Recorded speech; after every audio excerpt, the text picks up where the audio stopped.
वैवस्वत मनवंतर के ब्रह्म ऋषि जो सातवें हैं, जमदग्नि ब्रह्म ऋषि, उनका उल्लेख आरंभ करें। जमदग्नि शब्द के दो अर्थ प्राप्त हुए हैं। एक महान अग्नि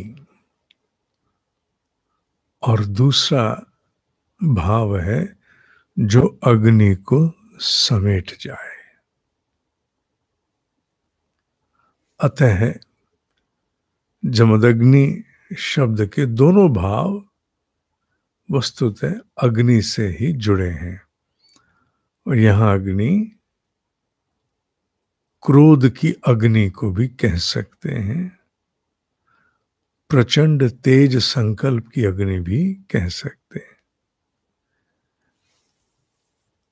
भृगु ऋषि के वंशजों में ब्रह्म ऋषि जमदग्नि आते हैं।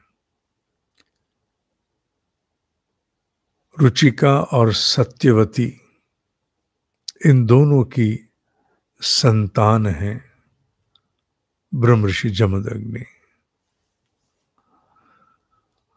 राजा प्रसन्नजीत की पुत्री रेणुका से इनका विवाह हुआ। एक बात यहां बतानी आवश्यक है कि ब्रह्म ऋषि विश्वामित्र इनके मामा लगते हैं, मामा जी। ब्रह्म ऋषि जमदग्नि और रेणुका जी की 5 संतान हुई, जिनमें सबसे महत्वपूर्ण उल्लेख है ब्रह्म ऋषि परशुराम जी महाराज का। भगवान परशुराम जी महाराज जो भगवान विष्णु के अवतार भी कहे जाते हैं। कहते हैं कि इनके पिता को प्रसन्न होकर भगवान विष्णु ने शारंग नामक एक दिव्य धनुष प्रदान किया था, जो बाद में उन्होंने अपने पुत्र जमदग्नि को सौंप दिया था। अनेकों कथाएं इनके विषय में आती हैं, जिनमें मुख्य कथा पत्नी रेणुका को अलग अलग वृतांत हैं, हम उसमें इतना नहीं जाएंगे। उनका वध परशुराम से इन्होंने कराया, अपने पुत्र से कराया, गला काट दो। ये बात कहां तक सत्य है, यहां कोई अलंकार है या कोई शिक्षण है, इसके विषय में तो अभी बोध स्पष्ट नहीं है। पर ब्रह्म ऋषि कभी ऐसा नहीं करते। मैं इस पर भी और आऊंगा। मां रेणुका का मंदिर और उनकी झील हिमाचल प्रदेश में है, जहां मैं गया भी हूं। वहां एक उनके मंदिर में ऊपर से एक छोटा सा झरना बहता है, जिसके चरणामृत को प्रसाद लेके भी लोग जाते हैं। दूसरी बात जो जमदग्नि ब्रह्म ऋषि के साथ जुड़ी, वो भगवान परशुराम जी की है, जिसका उल्लेख मैं यहां अभी नहीं करूंगा, पर हां सब लोग उसे जानते हैं। पर मां रेणुका वाली बात से जोड़ करके मैं कहना चाहूंगा, यह बात मेरे स्वयं ब्रह्म ऋषि की कही हुई है कि बेटा, जिसमें ऋत तत्व आ गया, उसे कोई भी कार्य करना हो, उसे परावाणी का अधिकार है। उसे इस प्रकार शरीर के संहार की आवश्यकता नहीं रह जाती।